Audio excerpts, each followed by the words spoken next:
And thank you, Rob. So the final Group H standings then. Spain finish first, but look at that. The debutants, Cape Verde, are going through on 3 points. Both Uruguay and Saudi Arabia are both eliminated. So in terms of the knockout stage bracket, it is now really starting to take shape. The European champions, Spain, are still awaiting their round of 32 opponent. And what a story this is. Cape Verde will face the reigning World Cup champions Argentina. That game will be in Miami a week today. Ranked number 67 in the world, qualified for the knockouts in their first ever World Cup. Cape Verde will play Argentina a week today. Alexi Lala, Zlatan Ibrahimović and Thierry Henry with me here in the studio. Cape Verde, an incredible story at this World Cup. These are the shots of them watching the final seconds of the game between Uruguay and Spain and realising that they are through. The third smallest country by population to ever play at the World Cup. What a fairy tale. Vazinia's mum is in the crowd.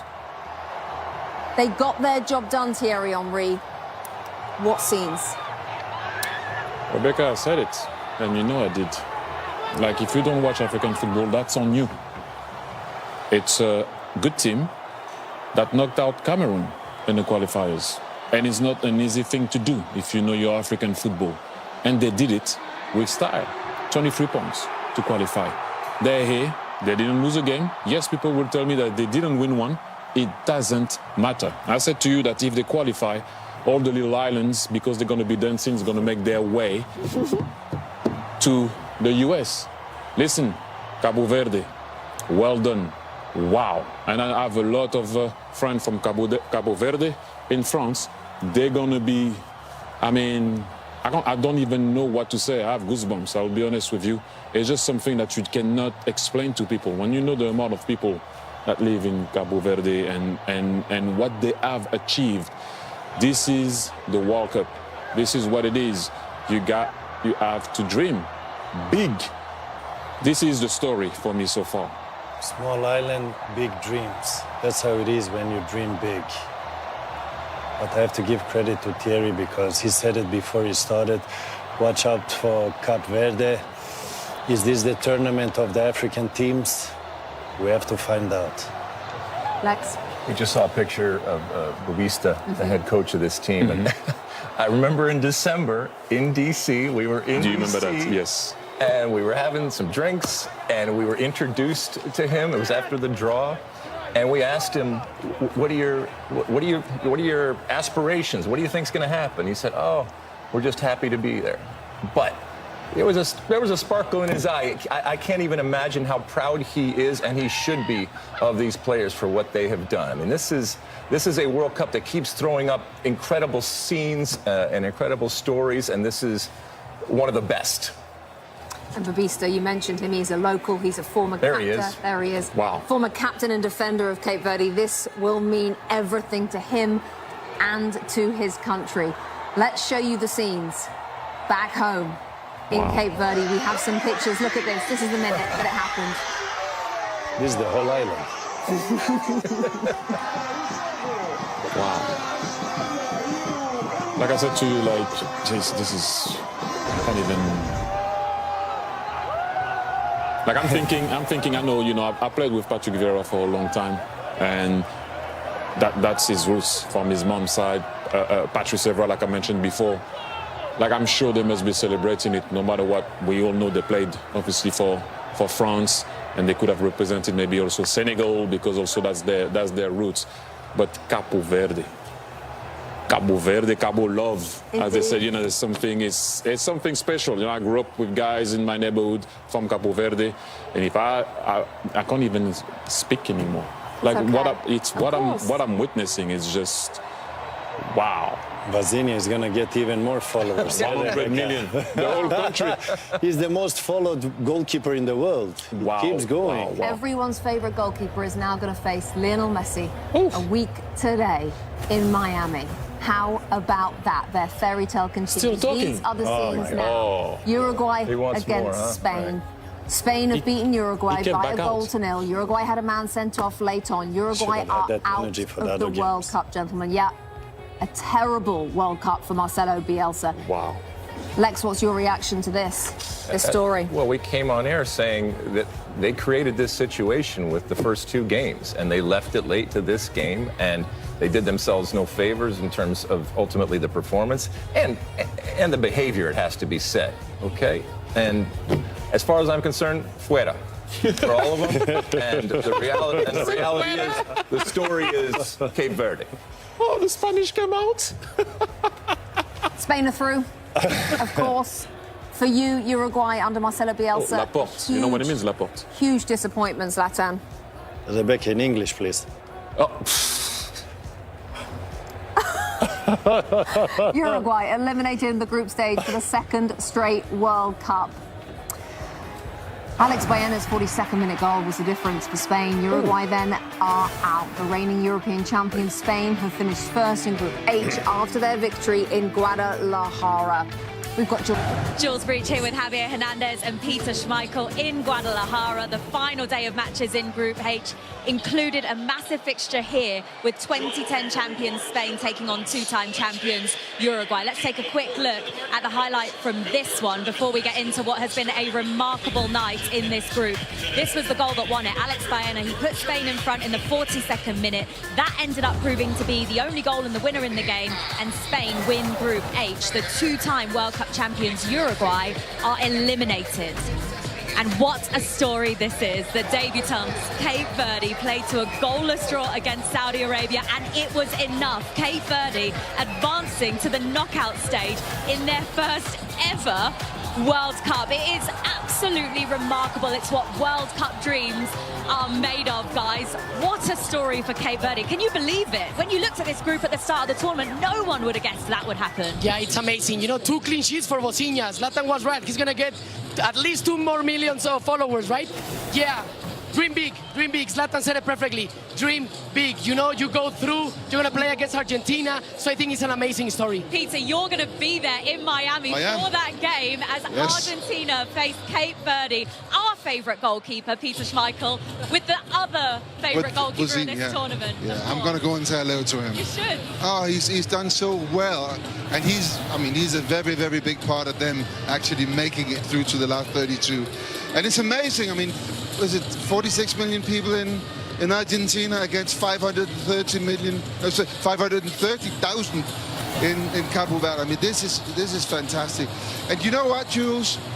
I remember in 1982, Italy, they drew all their 3 games in the group phase and they ended up winning the World Championship. Cape Verde has drawn all their 3 games. Dream big. Is that what Zlatan said? Say that. This is unbelievable, by the way. Yeah, the area is Bocinha.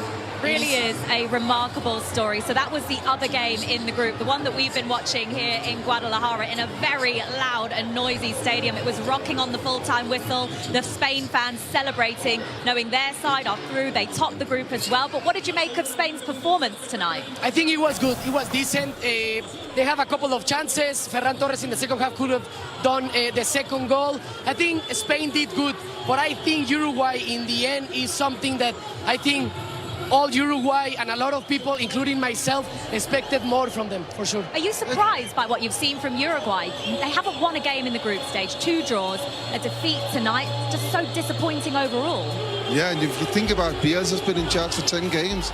I think it's 10 games, and they've only scored 2 goals in one of them. Other than that, it's been 0 or 1. That tells you a story, but what I saw today was not a football team. They did not play as a team, and I think they will be very, very disappointed by that. And you see little things where you kind of think there might be something which is not in sync between the team and the coach. So one of the things, for instance, Valverde, arguably their best player, who did play okay today, got substituted after 57 minutes. He's never been substituted that early in a game before playing for Uruguay. I want your thoughts on the goalkeeper being substituted at half-time as well. Muslera being taken off by Bielsa. Did you feel sorry for him? Of course I do. I mean, he's not had the best of World Cups. And, you know, part of me is a member of the Goalkeepers Union. I don't think goalkeepers should ever be substituted, but we saw in the Champions League earlier on this season a goalkeeper being substituted after 17 minutes, and that could have killed this young goalkeeper's career. And all I said there was, well, if you want to substitute him, wait until halftime. That's what they did today, and you can see, well, okay, he didn't do too well and maybe that was a chance. And sometimes you, as a coach, you have to make really, really hard choices. Okay, well, let's take a look at the Fox moment of the match, sponsored by Kinder Bueno. It's the goal scorer, Alex Baena, who put Spain in front against Uruguay in the 42nd minute. The 2010 World Cup champions finished first in Group H, and Uruguay failed to make it out of the group stage. Once again, that's 2 World Cups in a row. He's not happy. Spain top the group and book their place in Los Angeles, where they will face the runners-up from Group J. That's going to either be Austria or Algeria. And in a historic night for the debutants, Cape Verde, they finished runners-up to secure a place in the knockouts. Their reward, get this, a match against defending champions Argentina in Miami. And a hugely disappointing night for Uruguay, who finished third and become one of the biggest nations so far to exit at the group stage. We will take you through exactly how this happened. I mean, it was it was very disappointing in lots of different areas. Let's go to Cape Verde first, actually, because that's probably the better story really for now, and we'll come back to our team in a moment. For this nation, I just said there, population of just over 500,000. I mean, that is an incredible moment for them, isn't it? How have they managed to do this? It is massive, and of course I'm happy because of Spain, but I think the highlight of tonight is Cape Verde. With the population they have, no history in the World Cups, it's incredible what they're doing. And it was not only one game against Spain, it has been the 3 games they performed really good at the highest level. They deserve to go through. I'm sure they're happy to play against Argentina, but also sad that they're going to play against one of the best ever. I think for those sceptics maybe who thought expanding the tournament wasn't the right thing, I think they might just be rethinking it watching these Cape Verde fans, because this is really special. A country of 500,000 people getting to the knockout phase. We've just seen Uruguay go out, probably the biggest team or biggest country with the richest history in this tournament, going out before the knockout phase, and then we've got the smallest country going through to the knockout phase. It's a very special moment for them. You just saw there, look, there's lots of heroes in the World Cup so far. Their keeper, one of the biggest heroes, one of the most popular players in this World Cup. Just going to greet his fans. I think his mum's in the crowd as well. She struggled to get in. She missed the first game. That's what the World Cup's all about, isn't it? It is, and you know, as the guys have mentioned, that it's just a great story for what the World Cup's all about. You know, we often talk about the fact that it's played every little part of the globe it touches, and this is what it can do. You know, when you go onto the main stage and they finish second in their group, I think they'd love to play Argentina. It just adds to their story, you know, that they're going to play the reigning champions, and what a great story it's been. Is that a dolphin or a shark? Looks like a shark to me. Look at this as well. This is the fan park scenes. How much it means to their fans watching on. I'm sure when they came into this tournament, Gary, they looked at the group and they thought this is going to be a really tough group for us. Yeah, because you just look at it straight away and we'd all just put on paper Spain and Uruguay through. We wouldn't have contemplated that we'd have seen Cape Verde do what they've done. So that's what I mean. That's why it's special. Football is unpredictable. It's why we love it, and it's a great moment for the competition, also for this new format as well. Absolutely, and Argentina next. You said they might not want to. It would be a bit of maybe a bittersweet moment for them potentially. They might do it. They might do something. You never know. They've surprised everyone up until this point. They got to believe in themselves, and rightly so. They have been getting the results. They qualified deservedly so, and it's going to be nice to see Messi and the rest playing against them. Yeah, absolutely. So huge things. We're also going to get you updated in our game that we were just watching there, Uruguay against Spain. Now, obviously, very disappointing for Uruguay, but let's get the Spanish perspective on this first, Juan, because what did you make of the performance on a whole, and I suppose the group stages on a whole for Spain? Look, I'm happy, of course, that we qualified, that we won the group. That was the objective. But I don't think the feeling has been great. I don't think it has been a very good group stage for Spain in terms of performance and the feeling of the players. Hopefully we will improve. I think we will improve. But I think, you know, we did the job. I'm happy to beat Uruguay, of course. It's never easy to play against a team like Uruguay with Bielsa as a coach. But I think Spain has still one more level up, which hopefully we can reach in the next game. Because they were one of the favourites heading into it. Has that changed? Has that changed your mind, Gary? A little bit. Yeah, just a little bit. I expected them in that second half when Uruguay were going man for man. They were getting desperate for them to go and kill the game and score that second. Torres nearly did, but something doesn't feel quite right. It's doesn't feel like it's clicked yet. I mean, we're not halfway through the tournament yet. You're going to have to play 5 more games to win this. Spain are the masters of, I think, understanding a tournament and pacing it and understanding that you don't have to peak too early. So there's a lot of experience there. So I won't rule them out yet, but they don't quite look like they've got the energy or the something's missing right now, it feels like. Let's have a look at the goal in the game, the only goal in the game. An awful moment for Uruguay and their keeper, Fernando Muslera, 40 years of age, who will probably retire now. And yeah, and the goal really reflective of the game itself. Pretty scrappy. They managed to get wiggle their way out. Not a great cross, but it just gets them off balance. And then, as you said, just a really terrible moment for the goalkeeper. And, I guess one of the most notable points of the game was that he got taken off at half-time, which is, rare to see. Somebody who's, played so many games for their country, that's potentially his last performance. But a scrappy goal. Look, this is elite sport, and the World Cup, there's a lesson there for all the countries that any sign of disunity or fractures in camp will get amplified in this kind of arena. And I think with Uruguay, you saw that in the last 5 or 10 minutes of their lack of discipline, their lack of any sort of collective will to do anything. And it's borne out with decisions like this. He took off Valverde, who's the captain of the country. You just cannot compete at this level unless there's an absolute unity in what you're trying to achieve. what now for Uruguay? Because it probably feels as well like the end of the road for Marcelo Bielsa as well, when you consider everything going on. We've had moments like this, haven't we, for England over the last 20, 30 years, where you have these huge reset moments, and this will be one of them. They've had this great generation of players that have just retired in the last 10 years, and you've got this new generation which aren't quite at the same level. You've got a manager who's got unbelievable experience and has got a great reputation all around the world, but he's just decided to basically take everything down with him on the way out. He'll probably not survive this. Valverde's been taken off, as Anne just said. The goalkeeper, who's 137 caps, been taken off. So there'll be a massive fallout. But out of these moments, sometimes can become a reset and a moment of reflection.